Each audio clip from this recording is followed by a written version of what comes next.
Hi guys, I'm Taiki from taikedeasy.com. Today I want to talk about capitalism. And why do I talk about capitalism? Because recently they talk about the limits of capitalism. The World Economic Forum in Davos has just finished. I think it's just finished. And the focus was environment. And people, for example, say that capitalism really destroys environment, so we have to come up with other alternative systems, or maybe some people talk about the inequality, and capitalism exacerbates the inequality, so we have to come up with some alternative systems. So recently I hear a lot of criticisms towards capitalism. But what is really capitalism? I really don't know what capitalism really is. In other words, we rarely think about the definition of capitalism, right? I think in TV news and newspapers or media, we hear a lot of criticism towards capitalism, but we rarely think about the definition of capitalism, and I think that's a little bit problematic, because without understanding what we are criticizing, it's kind of hard to criticize it properly. Or, for example, when you want to criticize somebody, it's not appropriate to say you're wrong, right? It is more appropriate, or it is more reasonable, to point out the things that's wrong with about him. So a more appropriate way of criticizing him is, I believe, that this part of you is problematic. This part of you is problematic. So to point out what's wrong with capitalism, I think first we need to break down capitalism a little bit and think about the definition of capitalism. So today I want to do that. Of course, this is a topic which is deeply investigated in academia, so I don't think I will be able to conduct a deep analysis in this like 10 minutes video. I don't know how long it's going to last, but at least I want to provide some interesting aspects regarding this. So what's the elements of capitalism? Today I want to think about three elements of capitalism. First is money, the second is market, and the third is private ownership. I wouldn't say these are the main pillars of capitalism, because I know there are a lot of other other essential elements, but today I want to think about these three elements to think about capitalism a little bit. So the first is money. Is something wrong with money? Basically, I don't think so. Why? Because I think money is something that facilitates the exchange of goods and services. As you know, people invented money in the past to facilitate the exchange of goods and services. In the past, people were doing a barter. A guy had a rice, and a guy had corn, and they exchanged it. But in order to facilitate this complicated exchange, money was more convenient. So I don't think money itself is problematic. But some people might criticize that, okay, money itself is not a problem, but people started pursuing money per se. So money should be the means of exchange, but it's becoming purpose. So it's becoming an end. So it should be a means to an end. It shouldn't be an end. I absolutely agree with that. But then, isn't that a problem of this system, or is it appropriate? Is it reasonable to accuse capitalism because of that point? If people take money as an end, isn't that the problem of our mindset, or how our mentality works? Because somehow we pursue money. We misunderstand that money is an end.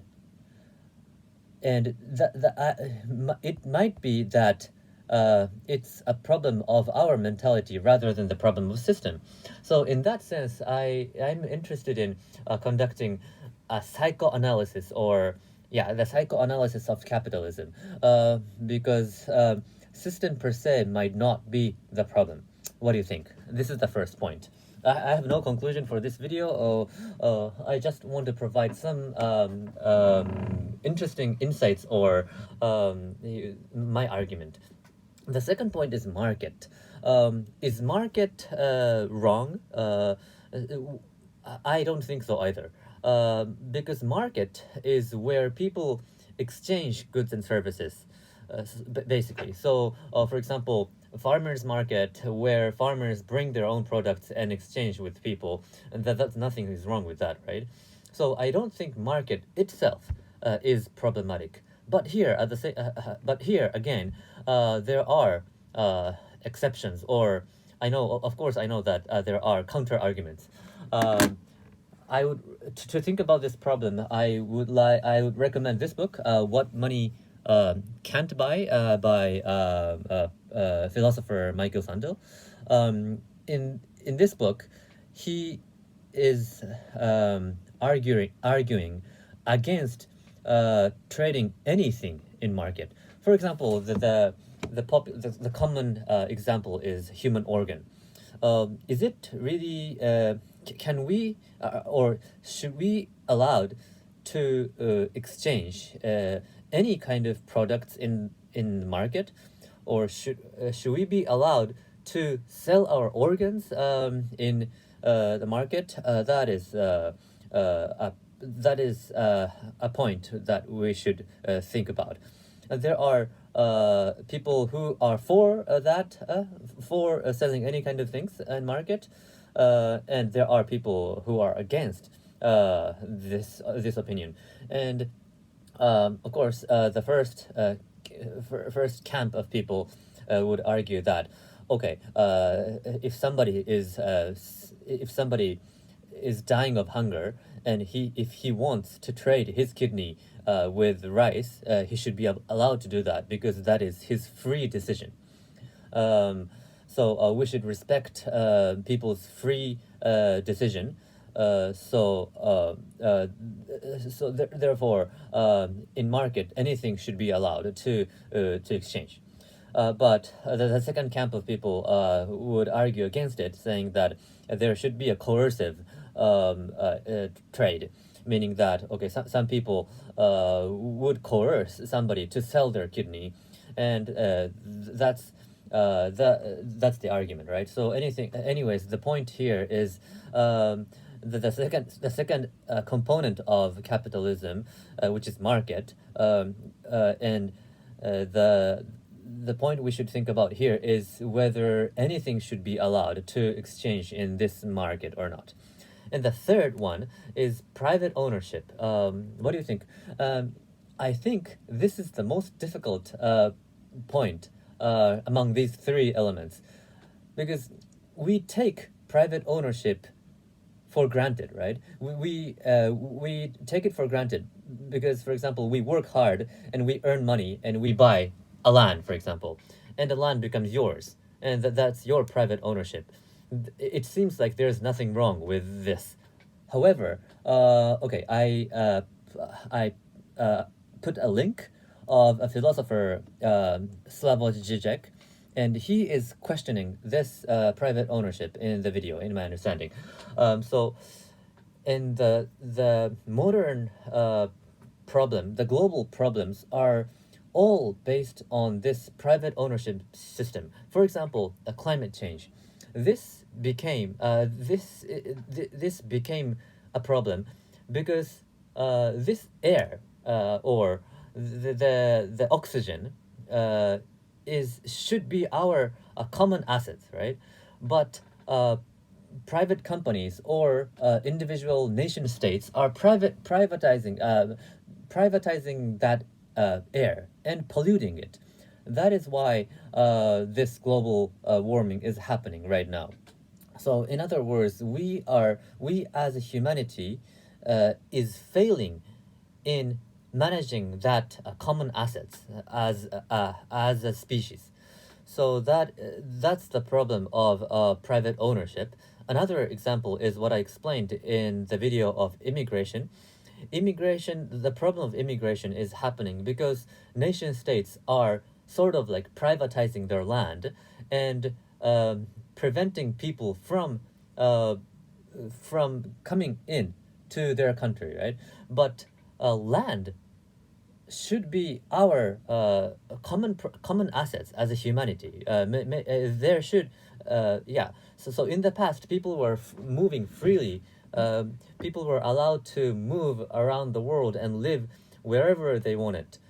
So land used to be our common asset as humanity, but now people are allowed to to own their own their own land, and prevent people are allowed to prevent other people from coming to that land. So in other words, they are privatizing the common asset. So the problem of immigration is happening from this private ownership system. Maybe that's one of the arguments. What do you think? This is the end of this video. There is no conclusion, but I wanted to pose some perspectives on capitalism in this video.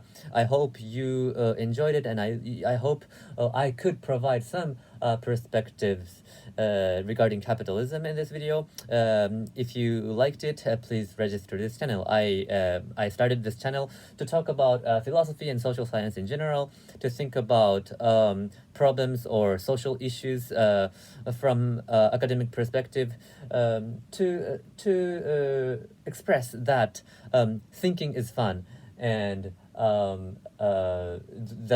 by thinking scientifically, the world that we are living in is a bit more interesting place to live. Thank you very much. I'll see you soon. Bye.